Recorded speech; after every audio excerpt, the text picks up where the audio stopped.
ನೋಡು ಬಾ ಬೆಂಗಳೂರು ಸರಣಿಯಲ್ಲಿ ಇವತ್ತು ನಾವು ನಿಮಗೆ ಮ್ಯೂಸಿಯಂ ತೋರಿಸ್ತೇವೆ.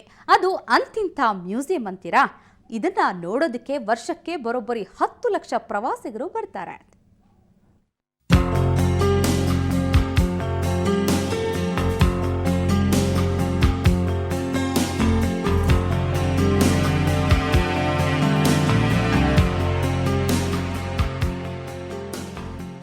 ಇದು ಕಸ್ತೂರಿಬಾ ರಸ್ತೆ ವಿಶ್ವೇಶ್ವರಯ್ಯ ಮ್ಯೂಸಿಯಂ. ದೇಶದ ಮೊದಲ ವಿಮಾನ, dinosaurs, human power, water power, animal power ಮೊದಲಾದ ಕಂಪ್ಯೂಟರ್ ಬಿಡಿ ಭಾಗಗಳ ಮಾದರಿ, ಹೀಗೆ ವಿಜ್ಞಾನದ ಪ್ರತಿ ಮಜಲುಗಳು ಈ ವಸ್ತು ಸಂಗ್ರಹಾಲಯದಲ್ಲಿದೆ. ಈ ಹೊಸ ಟೆಕ್ನಾಲಜಿ ಅಂತ ನಾವೇನು ಕರಿತೇವೆ, ನ್ಯಾನೋ ಟೆಕ್ನಾಲಜಿ ಅಥವಾ ಬಯೋಟೆಕ್ನಾಲಜಿ ಅಂತ ಏನು ಕರಿತೇವೆ, ಇದನ್ನು ಸಹ ನಮ್ಮಲ್ಲಿ ಬರುವಂಥ ವಿದ್ಯಾರ್ಥಿಗಳಿಗೆ ನಾವು ಈ ವಿಷಯಗಳನ್ನು ಕೂಡ ತಿಳಿಸಬೇಕು ಅನ್ನೋ ಉದ್ದೇಶದಿಂದ ಈ ವಿಷಯಗಳ ಗ್ಯಾಲರೀಸ್ ಕೂಡ ನಮ್ಮ ಮ್ಯೂಸಿಯಂನಲ್ಲಿ ಈ ದಿನ ನಾವು ಕಾಣಬಹುದು. ಬರೀ ಪ್ರದರ್ಶನ ಮಾತ್ರವಲ್ಲ, ಇಲ್ಲಿರೋ ವಸ್ತುಗಳು ಹೇಗೆ ಕೆಲಸ ಮಾಡುತ್ತವೆ ಅನ್ನೋದರ ಬಗ್ಗೆ ಪುಸ್ತಕ, ಡಿವಿಡಿಗಳು ಖರೀದಿ ಮಾಡಲು ಸಿಗುತ್ತವೆ. ಇದು ವಿಜ್ಞಾನ ಜ್ಞಾನವನ್ನ ವೃದ್ಧಿಸಲು ಸಹಾಯಕಾರಿಯಾಗಿದೆ. ಸೈಂಟಿಫಿಕ್ ಬುಕ್ಸು, ಕಲರಿಂಗು, ಡ್ರಾಯಿಂಗು, ಸಿಡಿಸು ಇದೆಲ್ಲ ಸಿಗುತ್ತೆ. ಆಲ್ಮೋಸ್ಟ್ ಎಲ್ಲ ಟಾಪಿಕ್ಸು ಕವರ್ ಮಾಡಿದ್ದಾರೆ. ಸಿಂಪಲ್ ವೀಲ್, ಒಂದು ಬೇಸಿಕ್ ವೀಲಿಂದ ಹಿಡಿದು ಎವಲ್ಯೂಷನ್ ಟೈಪ್ ಒಂದಾದ್ಮೇಲೆ ಏನು ಬಂದಿದೆ ಅಂತ ಹೇಳಿದ್ದಾರೆ. ಸೊ ಚೆನ್ನಾಗಿದೆ. ಬಾಲವಿಜ್ಞಾನಿ, ವಿಜ್ಞಾನಿಗಳ ವಿಭಾಗ, ಪಳೆಯುಳಿಕೆ ಸಂರಕ್ಷಣೆ, ಹೀಗೆ 8 ಗ್ಯಾಲರಿಗಳು ಮ್ಯೂಸಿಯಂನಲ್ಲಿವೆ. ವರ್ಷದಲ್ಲಿ ಗಣೇಶ ಚತುರ್ಥಿ, ದೀಪಾವಳಿ ಹಬ್ಬದಂದು 2 ದಿನ ಮಾತ್ರ ಮ್ಯೂಸಿಯಂಗೆ ರಜೆ. ಉಳಿದಂತೆ ಮ್ಯೂಸಿಯಂಗೆ ಪ್ರವಾಸಿಗರು ಯಾವಾಗ ಬೇಕಾದರೂ ಭೇಟಿ ನೀಡಬಹುದು. ಪುಟಾಣಿ ಮಕ್ಕಳನ್ನ ಮುಂದಿನ ವಿಜ್ಞಾನಿಗಳು ಮಾಡಬೇಕು ಅನ್ನೋದು ಎಲ್ಲ ಪೋಷಕರ ಆಶಯ.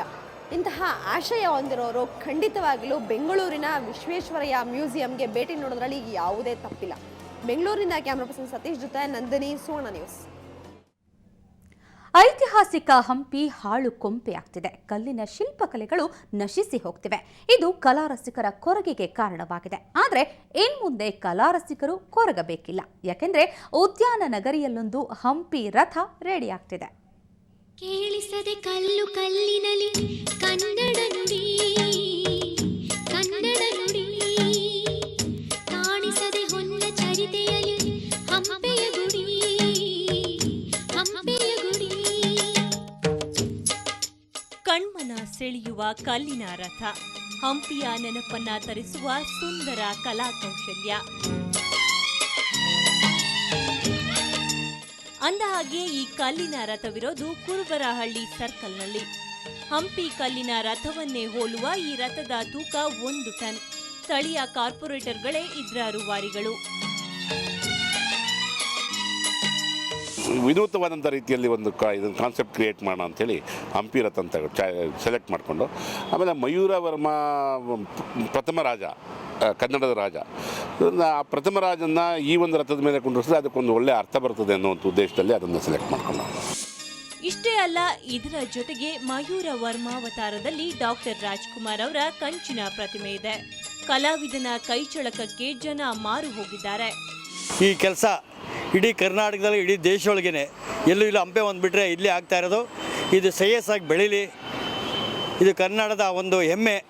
ಇಡೀ ದೇಶದಲ್ಲಿ ಕರ್ನಾಟಕ ಹೇಗೋ ಹಾಗೆ ಈ ಕುರುಬರಳ್ಳಿನಲ್ಲಿ ಇದು ರಾಜ್ಕುಮಾರ್ ಆರ್ಚು ಭಾಳ ಹೆಮ್ಮೆಯಾಗಿ ಪ್ರಸಿದ್ಧಿಯಾಗಿ ಬೆಳಗಲಿ ಅನ್ನೋದು ಎಲ್ಲರ ಅನಿಸಿಕೆ. ಸುಮಾರು 1,30,00,000 ವೆಚ್ಚದಲ್ಲಿ ರೂಪುಗೊಂಡಿರೋ ಈ ಕಲಾಕೃತಿ ಬರುವ ಫೆಬ್ರವರಿಯಲ್ಲಿ ಲೋಕಾರ್ಪಣೆಗೊಳ್ಳಲಿದೆ. ಬೆಂಗಳೂರಿನಿಂದ ಕ್ಯಾಮರಾ ಪರ್ಸನ್ ಯುಗಂಧರ್ ಜೊತೆ ಅಶ್ವಿನಿ, ಸುವರ್ಣ ನ್ಯೂಸ್. ಪ್ಯಾರ್ಗೆ ಆಗ್ಬಿಟ್ಟೈತಿ ಅಂತ ಹಾಡಿ ಹುಚ್ಚೆಬ್ಬಿಸಿದ್ದ ಕೋಮಲ್ ಪಾರೋಲ್ ಜೋಡಿ ಮತ್ತೆ ನಂದೀಶ ಚಿತ್ರದ ಮೂಲಕ ಮೋಡಿ ಮಾಡಿದೆ. ಹಾಗಾದ್ರೆ